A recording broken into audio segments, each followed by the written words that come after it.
Um, our next speaker tonight, Professor Freidrich Prinz. I'm honored to introduce Professor Prinz. He's a professor of mechanical engineering and material science and engineering, the Rodney H. Adams Professor in the School of Engineering, Director of Rapid Prototyping Laboratory for Energy and Biology, and the Robert Bosch Chairman of Mechanical Engineering. He obtained his PhD in physics at the University of Vienna, Austria in 1975. Professor Prinz's current work focuses on the design and fabrications of micro and nanoscale devices for energy and biology.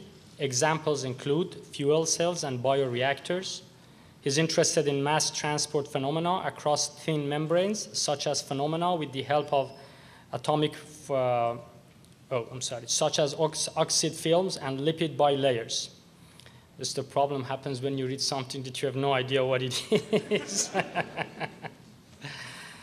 His research group studies electrochemical phenomena with the help of atomic force microscopy, impedance spectroscopy, and quantum modeling. He will talk to us tonight about the societal challenges for engineering. Please join me in welcoming Professor Prinz.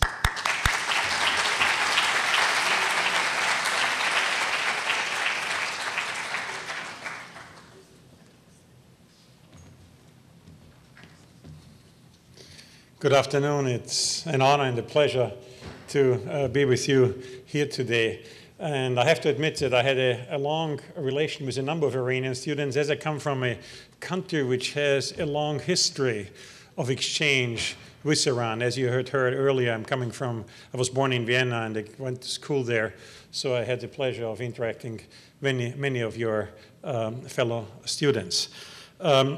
Now, after having come to Stanford, it also has been very exciting to see such a diversity of students, in particular see so many outstanding students coming from Iran, in particular from Sharif University.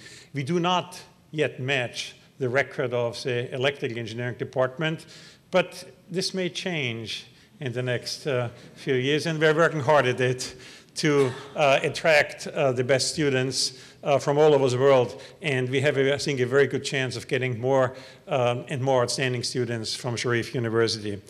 I do want to, in fact, one of the reasons why I want to say a few words, what our department cares about is I do want to spread the news and do want to let you know that you can tell all the people you know in the Iranian community to at least consider Stanford, to consider mechanical engineering at Stanford.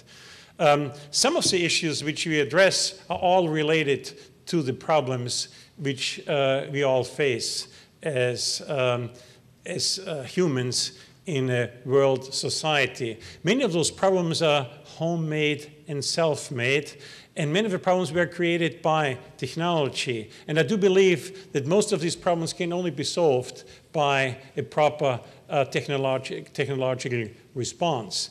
And I would like to just spend a few minutes. I do know I have only maybe 5 or 10 minutes to talk to you about it, but I just would like to take two themes which are central in our department. They're certainly not the only ones, but I would like to mention those two themes, and I would like to show you two other slides. I'm not going to talk about any specifics of any technology, but I would like to also show you a couple of slides related to the degree of innovation and the degree of unconventional thinking.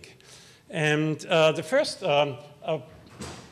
issue which we all confronted with is related to the demographics of the societies we live in. If you look at the entire world, there's one thing, and you extrapolate for the next 20, 30, 40, and 50 years. There's one thing which you notice, and that is the overall population is getting much older. For one, medicine, modern medicine and technology enable us to just extend our lifetime in a significant fashion. This is one of the laws which has continued for a long time, that the average lifetime of our society keeps on going up. At the same time, many of our families choose to have fewer children, which leads to a very unique forecast of the demographics in the next few decades. The people above 60 will rapidly go up, and the people below 5 will be relatively stagnant. Now, this is, I fully recognize this is different for different countries, but I'm talking about an average for the world. And that defines many of the technological challenges which we are going to be faced with. This is going to be an opportunity of our lifetime for you and for our students to respond, to come up with innovations, to come up with technology which enable a comfortable life in that kind of environment. Because as you live longer, you will have to work longer. As you have to work longer, you have to stay healthy longer. And you will have to come up with all kinds of aids and techniques and methods to enable people who are beyond 80, 90, and possibly 100, who can help themselves and who can help to contribute towards society in a productive fashion. This is going to be a major challenge, and it does inspire many of the research projects and many of the technologies which we are addressing in our department. The next theme, and if you show me the next slide, is related to the issue of energy. And my department has a distinguished record of contributing to the problem of energy for the last 5 decades and more. And based on the beginning, based on what human mankind have done and how we power ourselves and how we burn hydrocarbon fuels since the beginning of industrial revolution, we have created an imbalance in the CO2 content. And an imbalance which is be a significant challenge for the world we will be living on in the future. We will be running out of oil. I do not know when. We will be running out of oil in the next 30, 40, 50, 60 or 70 years. I do not know when we are going to run out, but for sure we will be running out in the not too distant future, which means we will have to come up with alternatives.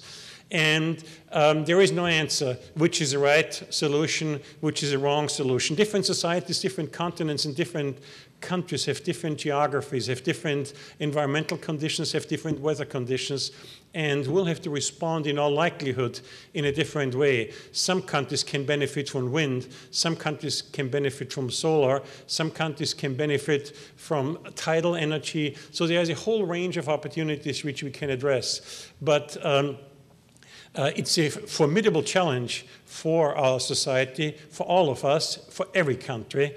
And again, engineers, in particular mechanical engineers, I think well educated and well positioned to respond to the challenges which naturally arise from the need for a growing energy demand and for the need to have every society in the world have a high degree of safety and independence regarding energy needs for the future. And clearly, this is a major challenge. And I'm not going to even get close to its responding what the opportunity is. All I'm going to say is mechanical engineers, in particular our department, is addressing a spectrum of problems with very, very unique opportunities and with very unique approaches and possible solutions. But what's happening virtually in every research which we're addressing, when we sit around the table and we're trying to find solutions, we always, if I have the next slide, we're always confronted with mental blocks. And what I'm going to show you is in the next slide, it doesn't come from Persia, but it's coming from what I'm being told from one of your countries not very far. It comes from Turkey. And what it does show, in fact, I notice this all the time in our discussions, that we cannot move forward. We cannot move left. We cannot move right.